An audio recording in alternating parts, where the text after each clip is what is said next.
Il y a bien longtemps, vivait une veuve nommée Ikeola. Ikeola était une femme belle et joyeuse. Elle était la lumière de la ville et le reflet de tous ceux qui l'entouraient. Ikeola a perdu son mari. Elle a immédiatement donné naissance à sa fille, Shekemi. Cependant, Ikeola était une femme très travailleuse. Elle a donné à sa petite fille, Shekemi, tout ce qu'elle désirait. Elle l'a inscrite dans une bonne école et lui a donné du confort. Ikeola se fait la promesse de bien prendre soin de sa fille, Shekemi, et de lui permettre d'acquérir de bonnes choses dans la vie. Cependant, Ikeola était loin de se douter que toutes ses promesses seraient bientôt réduites à néant. Shekemi grandissait et se montrait très inflexible, têtu, et refusait de se soumettre aux ordres de sa mère. Souvent, Ikeola déprimait à cause du problème qu'elle rencontrait avec sa fille, Shekemi. Un jour, Ikeola rapporta 2 paniers d'oranges de la ferme. Elle voulait les vendre au marché le lendemain. En rentrant de l'école, Shekemi vit les oranges et se souvint de la fête à laquelle elle voulait assister. Shekemi prit les oranges et les vendit, puis gaspilla l'argent. Le lendemain matin, Ikeola voulut aller les vendre, mais elle n'y parvint pas. Elle n'hésita pas. Elle savait que c'était Shekemi qui avait fait ça. Ikeola la gifla avec colère et la fit tomber du lit. Elle dormait encore. « Où sont mes oranges ?» demanda Ikeola, les regards troublés. Shekemi se tenait les joues sans ouvrir la bouche. Ikeola était furieuse. « Vas-tu ouvrir la bouche maintenant, avant que je t'étrangle vive ?» Shekemi raconta à sa mère qu'elle l'avait vendu et dépensé l'argent. Ikeola resta là, frustrée. « Tu as fait quoi? Pourquoi? Mon Dieu! Pourquoi as-tu décidé de me poser ce problème, mon enfant ?» Ikeola fit face à Shekemi et la pointa du doigt. « Toi! J'ai tout fait pour te rendre heureux, pour te donner une vie confortable, et pourtant tu me pourris la vie. Shekemi, quel est mon tort, hein? Tu n'as que 16 ans. 16 ans, Shekemi. Que deviendra ta vie quand tu auras plus de 20 ans? Je ne t'en voulais pas du tout. J'en ai voulu à la mort de mon mari. » Ikeola fondit en larmes et retourna dans sa chambre. Shekemi, toujours assise sur le lit, ressentait le poids du chagrin de sa mère. Prise de pitié pour elle, elle se leva et se rendit dans la chambre de sa mère. Shekemi Esagenuela. Maman, je suis désolé. Je ne recommencerai plus, s'il te plaît. Je sais que j'ai été mal à l'aise, ma petite, mais je vais changer. Désolé, maman. Ikeola était à l'aise avec ce que Shekemi lui avait dit. Ikeola lui avait dit de lui promettre de changer complètement de comportement. Shekemi a promise Ikeola. Ikeola était heureuse. Quelques jours plus tard, Shekemi a promis de changer, et Ikeola a vu le caractère de sa fille et en était ravi. Cependant, Shekemi persista dans son entêtement et imita les personnages. Elle rencontra un jeune homme nommé Kyle. Kyle était un bel homme. La vingtaine, il vit avec sa mère, Alaba. Kyle était un homme soumis à Alaba, sa mère. Alaba était la mère de Kyle. Alaba était une femme manipulatrice. Elle n'aimait aucune femme proche de son fils. Cependant, Shekemi et Kyle n'en étaient encore qu'à leur balbutiement. Ikeola remarqua que Shekemi rentrait tard. Se demandant comment réagir face à l'entêtement de sa fille, elle décida de le lui dire. Ce soir-là, à son retour de l'école, Shekemi ouvrit la porte d'Ikeola. Ikeola faisait semblant de dormir. Shekemi était très heureuse de voir sa mère dormir. Elle changea rapidement de robe et sortit voir Kyle. Elle partit aussitôt. Ikeola suivit sa fille sans qu'elle ne s'en aperçoive et découvrit que Shekemi fréquentait Kyle. Shekemi et Kyle virent Ikeola figée. Ils étaient tous deux terrifiés de la voir. Ikeola fut choquée de voir sa fille. Ikeola lui fit face. « Toi, Shekemi, toi, c'est comme ça que tu veux finir ta vie ?» Puis elle se tourna vers Kyle. « Je ne veux pas te voir avec ma fille. » Ikeola traîna sa fille et elles partirent. Quand Ikeola est rentrée à la maison, elle s'est mise à hurler et m'a mise en colère. Mais Shekemi n'a pas cédé à toutes les demandes de sa mère. Elle a continué à voir Kyle jusqu'au jour où elles ont toutes deux franchi la ligne en copulant ensemble. Ikeola et Shekemi continuèrent leur vie. Quelques semaines plus tard, Ikeola remarqua que Shekemi n'était pas prête à se préparer pour l'école. Immédiatement, Ikeola se rendit dans la chambre de Shekemi et la vit frissonner. Ikeola était terrifiée jusqu'à la moelle. Elle se souvenait des débuts de son mari. Elle paraissait encore plus terrifiée. « Shekemi, tu es en feu. » Shekemi tremblait terriblement. Ikeola l'a emmenée à l'hôpital. Le médecin lui a fait passer un test. Peu après, il est sorti et a rencontré Ikiola. Madame, félicitations. Maman, votre fille est enceinte de 6 semaines. Ikiola était stupéfaite, bouche bée, incapable de la refermer. Elle était enceinte. Le médecin acquiesça. Oui, maman, je vais lui prescrire des médicaments. Elle peut maintenant rentrer chez toi. Quand Ikiola et Shikemi rentrèrent, Ikiola faisait les 100 pas dans le salon tandis que Shikemi était assis sur une chaise, l'air triste et terrifié. À un moment, Ikiola s'est enflammé. Nous t'avons engrossé. Shikemi était terrifié. C'était comme si la terre allait s'ouvrir et l'engloutir. Shikemi resta muette. Ikiola, enragé, s'approcha tendrement de Shikemi et oublia son siège. Shikemi hurla de douleur. « Maman, s'il te plaît. Je vais avouer. Je vais parler. » Ikiola quitte Shikemi et lui fait face. « Maintenant, je veux dire, maintenant, commence à parler, sinon je te tue. » Shikemi dit à sa mère que c'était Kyle. Ikiola, en entendant le même nom, était furieuse. Elle s'est mise à rire bizarrement. « Vraiment? Le même homme? Je t'avais bien dit de te tenir loin de lui. Pourquoi est-ce que je m'en donne la peine? Tes actions montrent que tu es désormais adulte et prête à fonder une famille. Maintenant, avant d'ouvrir les yeux, bouge. » Ikiola a traîné Shikemi jusqu'à la maison de la mère d'Alaba, Kyle. Arrivé sur place, Ikiola a raconté à Alaba ce qui s'était passé et lui a dit qu'il s'agissait de sa belle-fille. « Je te l'ai amenée. » Alaba, qui n'en croyait pas ses oreilles, a appelé Kyle. « C'est toi qui l'as mise enceinte ?» Kyle regarda Shikemi, qui pleurait à chaudes larmes. « Oui, maman. » Ikiola entendit aussitôt. Elle tourna le dos et partit. Alaba se retourna et chassa Shikemi. « Tu ne peux pas venir ici pour détruire nos vies ?» dit-elle avec colère. Shikemi retourna chez sa mère, s'assit par terre et pleura amèrement. Elle regrettait tout ce qu'elle avait fait à sa mère. Shikemi dormit dehors cette nuit-là. Ikiola n'arrivait pas à dormir. Elle se retourna et se tourna toute la nuit en pleurant abondamment. Le lendemain matin, quand Ikiola sortit, Shikemi s'agenouilla. « Maman, s'il te plaît, ne me chasse pas. Je vous en prie. » Ikiola fut touchée de compassion et accueillit Shikemi.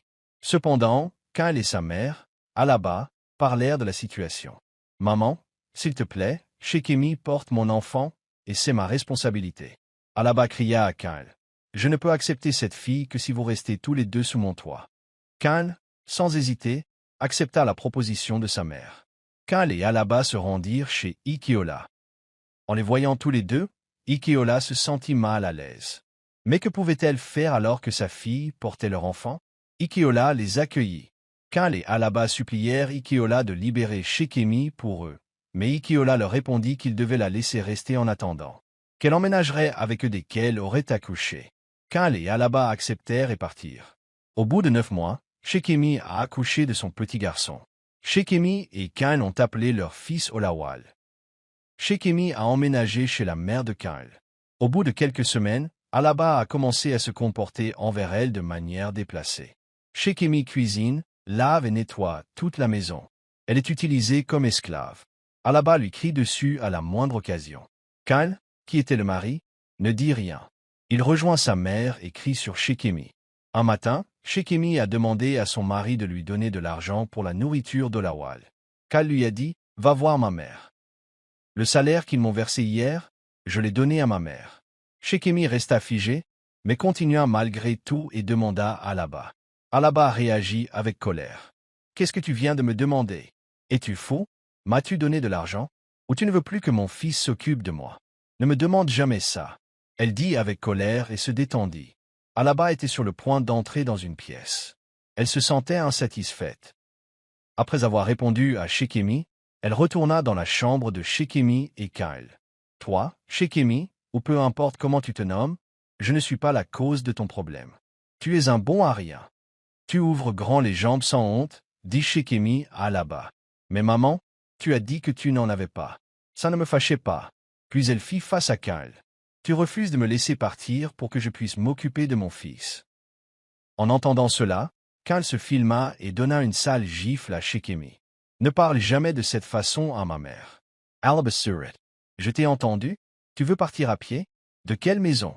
C'est moi qui ai dit à Kyle que tu n'avais aucune chance de travailler ici. Qu'est-ce que tu comptes faire pour faire toutes ces tâches ménagères? Hein? Qui exactement? Shekemi était stupéfaite d'entendre ça de la bouche d'Alaba. Ça se reproduisait à chaque fois. Chaque fois qu'Ikiola rendait visite à sa fille Shekemi, elle lui mentait en lui disant qu'elle vivait bien. Pendant ce temps, Ikiola remarquait que Shekemi maigrissait. Elle pensait que c'était peut-être dû à l'allaitement de son bébé de 6 mois. Shekemi continuait à souffrir. La plupart du temps, les voisins d'Alaba aident Shekemi à son insu. Ils lui donnent un peu d'argent et l'aident à nourrir son bébé. Kyle reste irresponsable et soumis à l'influence de sa mère. Il ne se soucie pas de bien prendre soin de Shekemi et de son fils. Souvent, Alaba refuse de donner à manger à Shekemi. Un jour, alors que Shekemi rendait visite à sa mère et lui demandait de manger, elle refusa et dit à sa mère, « J'ai mangé, maman. » Ikiola à sa fille, « Shekemi, tu as l'air si maigre. Est-ce que tu vas bien? » Shekemi rit, « Maman, je vais bien. Tu sais, Alaba t'aide encore. » Shekemi a quitté la maison de sa mère pour celle de sa belle-mère. De retour à la maison, Alaba s'est assise dehors, furieuse. « D'où viens-tu? » répondit Shekemi. « Je viens de chez ma mère. » Alaba hurla, « Avec mon propre fils. Combien de fois t'ai-je dit de ne pas porter mon petit-fils? Alors, c'est ta mère inutile, hein? » Shekemi se défendit et dit à Alaba qu'Ikiola était aussi sa grand-mère. Alaba, entendant cela, se leva et alla chercher Shekemi. Shekemi revint en courant. Alaba entra, furieuse, prit le lit de Shekemi, versa de l'eau dessus et alla jusqu'à tout vider, laissant la pièce vide. Cette nuit-là, Shekemi dormit par terre. Alaba lui arracha son fils, Kul et Olawal. Shekemi dormit seul dans cette pièce, ayant froid. Le lendemain, Alaba refusa de lui donner à manger et lui fit faire toutes les tâches ménagères. Shekemi s'excusa, mais Alaba, au lieu d'accepter, lui versa de l'eau et la renvoya. Tout cela se passait sous le regard attentif de Kul, qui ne dirait jamais rien. Il préférait soutenir sa mère. 3 jours plus tard, Alaba dit à Shekemi de retourner chez sa mère, car elle ne voulait plus la voir. Le voisin supplia Alaba de la défendre, mais Alaba refusa. « Cette fille est une sorcière. Je ne veux pas d'elle dans cette maison. » Shekemi l'a supplié de lui donner son fils, Olawal, mais Alaba lui a dit qu'elle n'avait pas amené de fils en venant chez eux. Alaba a renvoyé Shekemi. Shekemi dormit dehors cette nuit-là. Elle regrettait d'avoir désobéi à sa mère. Elle espérait que si le temps pouvait revenir en arrière, elle s'amenderait et écouterait sa mère. Le lendemain matin, un voisin la vit dehors et la pressa d'aller retrouver sa mère. Ikiola dormait encore lorsqu'elle entendit frapper. Elle se demanda qui pouvait bien être cette personne. Elle se leva et ouvrit la porte. Elle fut choquée et terrifiée de voir Shekemi pâle. Que s'est-il passé? Que se passe-t-il? Ikiola prit Shekemi chez elle. Elle mélangea rapidement de la boue et de la viande et le lui donna. Le corps de Shekemi brûlait. Ikiola lui donna des médicaments. Après quelques minutes, elle s'endormit. Quand Shekemi se réveilla, elle exhorta sa mère. « Maman, je suis désolée. Je t'ai souvent désobéi. J'ai appris mes leçons à la dure. » Ikiola et Shekemi fondirent en larmes sans retenue. Shekemi raconta tout ce qu'elle avait vécu ces 8 derniers mois avec Alaba et Kyle. Ikiola, furieuse d'entendre tout cela, voulut aller chez Alaba. Mais Shekemi supplia sa mère de ne pas y aller. Au bout de 3 jours, Ikiola interpella Shekemi. « Ma fille, tu ne peux pas abandonner ton fils à cette femme. Si tu le fais, tes souffrances seront vaines. Retourne chercher ton fils auprès de cette femme. » Shekemi se leva et alla directement chez sa belle-mère. Alaba était assise sur le lit et allaitait Olawal. Shekemi entra dans la pièce. « Bonjour, maman. » Immédiatement, Olawal entendit la voix de sa mère. Il sautait et jouait. Il voulait ramper vers Shekemi, mais Alaba l'entendit aboyer. Alaba ne répondit pas au salut de Shekemi. Shekemi salua à nouveau. « Bonjour, maman. » Alaba brillait. « Je dis que je ne veux plus te revoir chez moi. Laisse mon fils tranquille. Tu ne peux pas me l'arracher. Je ne veux plus jamais te voir. » Shekemi lui répondit calmement. « Maman, tu as dit que je devais laisser ton fils tranquille. Pas de problème, maman. Je t'ai entendu. Je ne dis pas que je ne le laisserai pas tranquille. Tu ne veux pas que quelqu'un te prenne ton fils. Et tu me renies.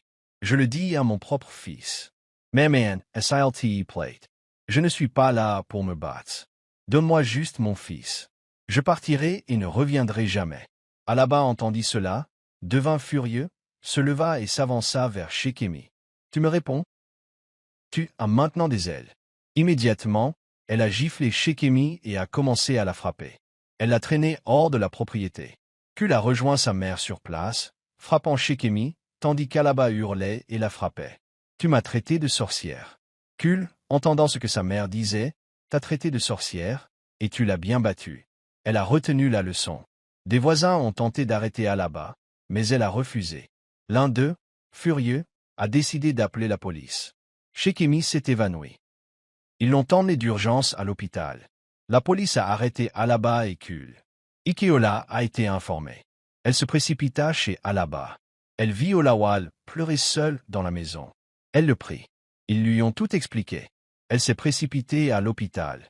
Quelques jours plus tard, Shekemi a pu sortir de l'hôpital. Shekemi et Ikeola se sont rendus au poste de police.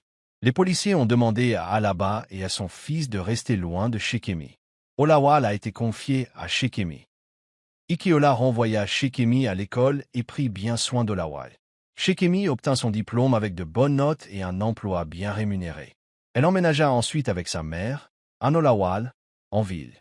Shekemi était toujours reconnaissante envers sa mère, car elle pensait avoir tiré une grande leçon de sa vie. Alaba était venue en ville pour célébrer le mariage de la fille d'une de ses amies. Puis, elle est allée voir Shekemi. Elle fut surprise de la voir. Dans le grand monde, elle se cacha de Shekemi pour ne pas la voir. Elle le dit à Shekemi et trouva son adresse.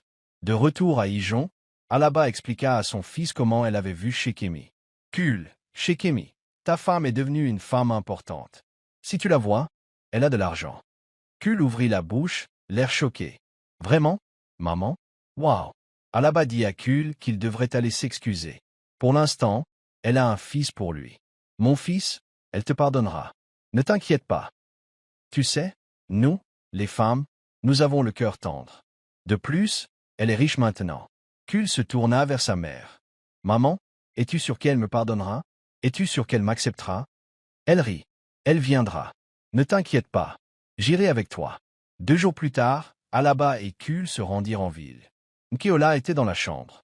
En entendant frapper, elle pensa que Shekemi était arrivé tôt ce jour-là. J'espère qu'elle est allée chercher Olawal à l'école. En ouvrant la porte, Ikeola fut surprise de voir Alaba et Kul. Elle rit et leur demanda de s'asseoir sans réagir. Peu de temps après, Shekemi revint du travail et fut choqué de voir Alaba et Kul. Mais il attaqua calmement. Ils s'excusèrent tous les deux. Shekemi et Ikeola leur dirent qu'ils étaient pardonnés. Ikeola s'excusa de la salle commune, sortit avec un peu d'eau bouillante et la versa sur Alaba et Kul. Espèce d'imbécile sans vergogne. Tu crois pouvoir revenir ici et qu'on va t'accepter comme ça? Alaba et Kul sortirent précipitamment de la maison. Des hommes du gang les frappèrent. Shekemi criait, il les a bien battus. De leur vivant, ils ne reviendront plus. Vous pensez pouvoir venir nous détruire? Alaba et Kul ont été battus à plate couture. Ils ne pouvaient plus marcher correctement. Ikeola, Olawal et Shekemi vivaient heureux ensemble. Lorsque Kul comprit comment Alaba l'utilisait, il déménagea et ne revint jamais. Alaba vit toute sa vie seule. Leçon de morale, efforcez-vous de bien traiter les autres. Le vide que représentent les personnes, si précieuses dans notre vie, ne peut être comblé si nous les perdons. Merci d'avoir écouté cette histoire. Partagez-la avec vos proches, abonnez-vous et likez, jusqu'à ce que je vous en raconte une autre. À bientôt, ma belle.